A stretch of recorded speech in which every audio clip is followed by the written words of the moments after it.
This time I would like to introduce Beth Sears,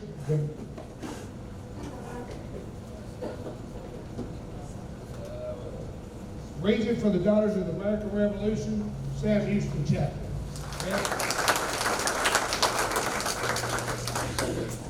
Hello, my name is Beth Sears, and I'm the Regent of the Sam Houston Chapter of Daughters of the American Revolution.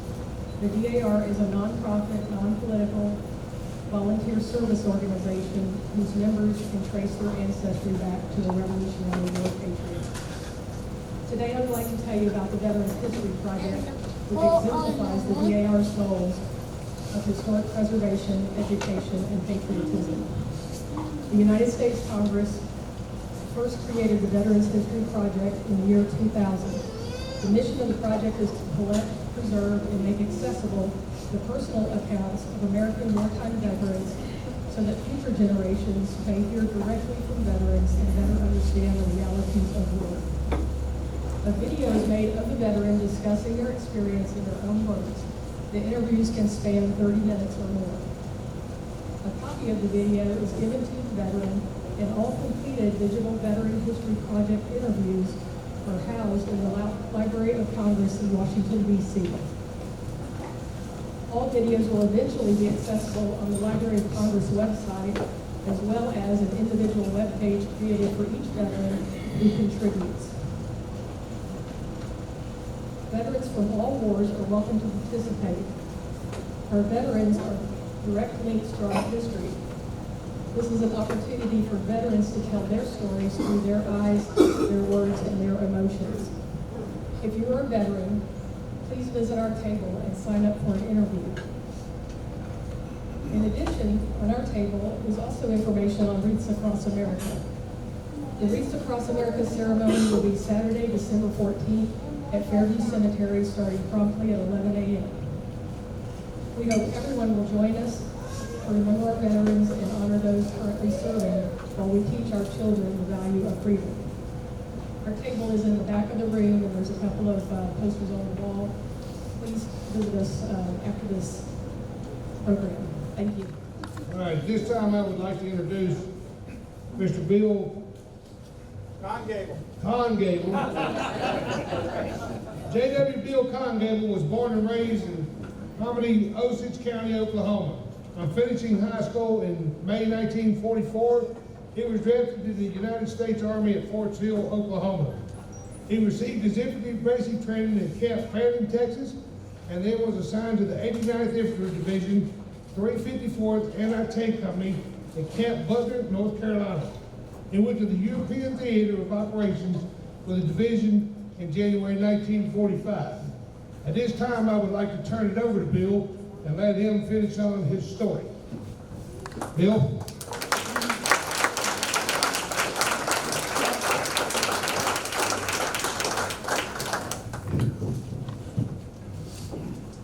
Well, you can come right up here and I'll bring you the microphone. I don't expect you to stand the whole time.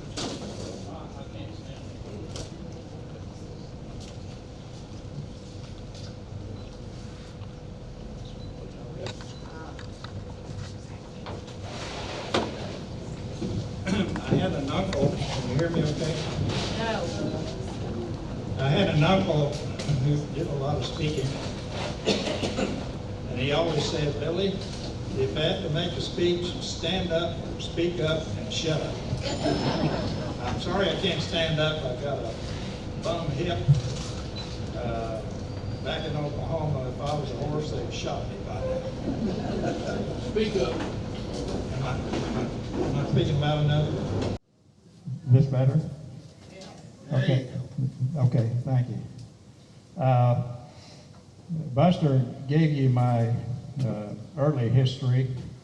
One comment I would like to make about growing up in Osage County, half of my classmates were Osage Indians.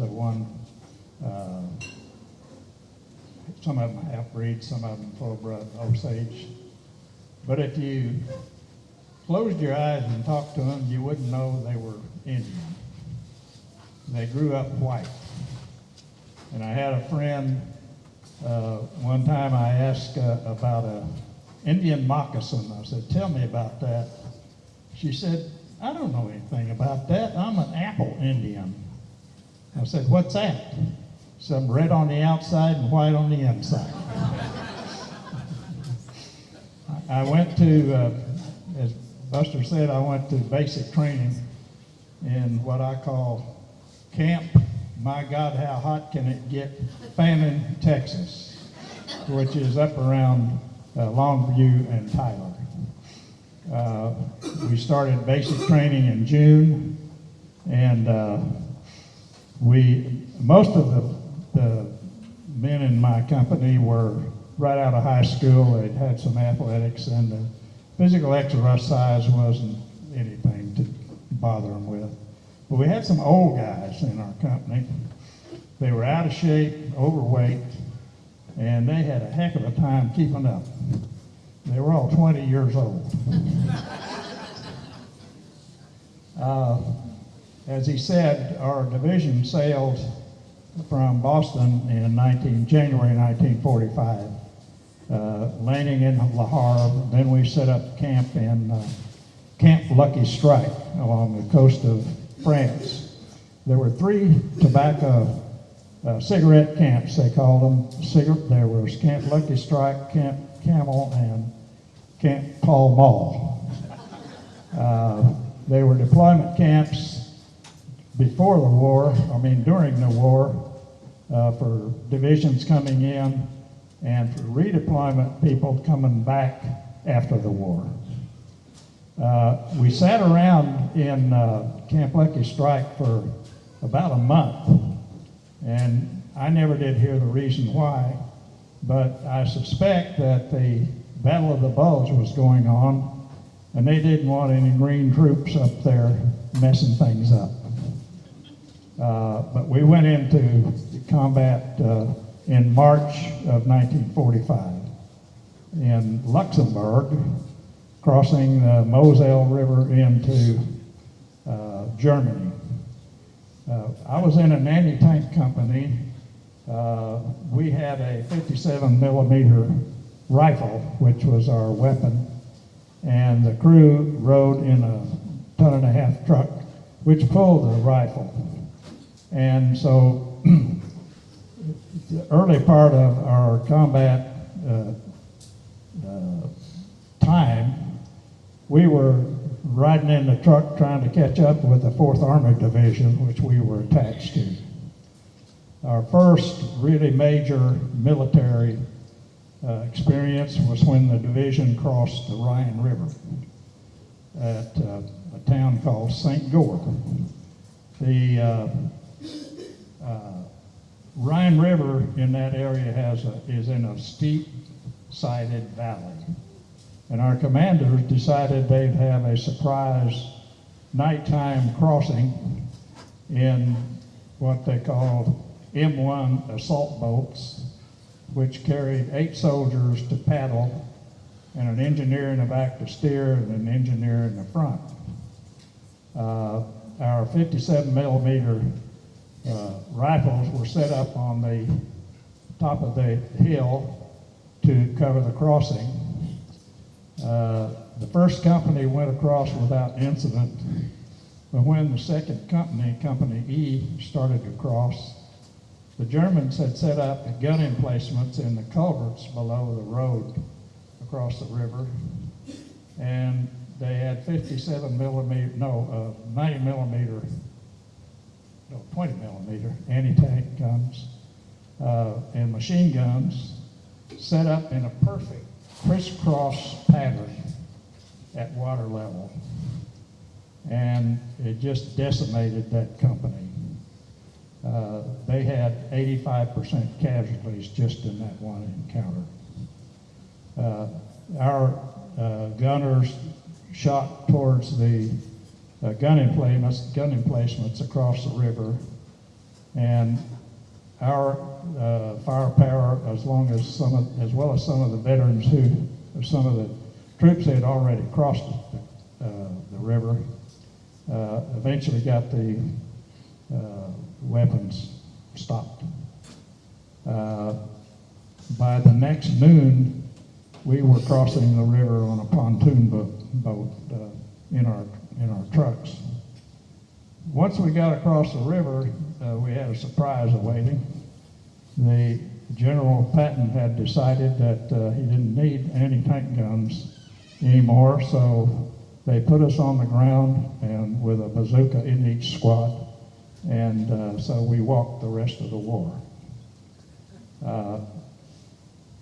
The next significant event, in my experience, was April 4th, when a patrol of our division came upon the first concentration camp in Nazi Germany at a town called Ohrdruf, and that was the name of the camp as well.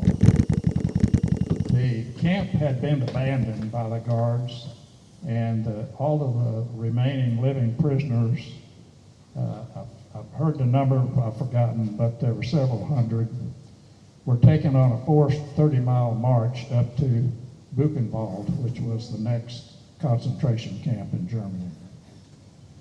Before they left, there were a number of prisoners who couldn't make the march, and so they stood them in the yard in front of the prison and executed every one of them. The guys couldn't walk, I'm sure. They were sickly, they'd been worked to death. And the Germans shot them to death instead of just leaving them there to be liberated. There were about 50 bodies lying in the yard of the prison. There was a shed among the buildings of the concentration camp where naked bodies had been stacked up against the wall like logs. Not sure how many were in there, but they were stacked about 3 feet high at the back and tapered down towards the door. To the right of the gate of the prison, there was a big bonfire set up with railroad ties as boundaries. It was about 15 foot square,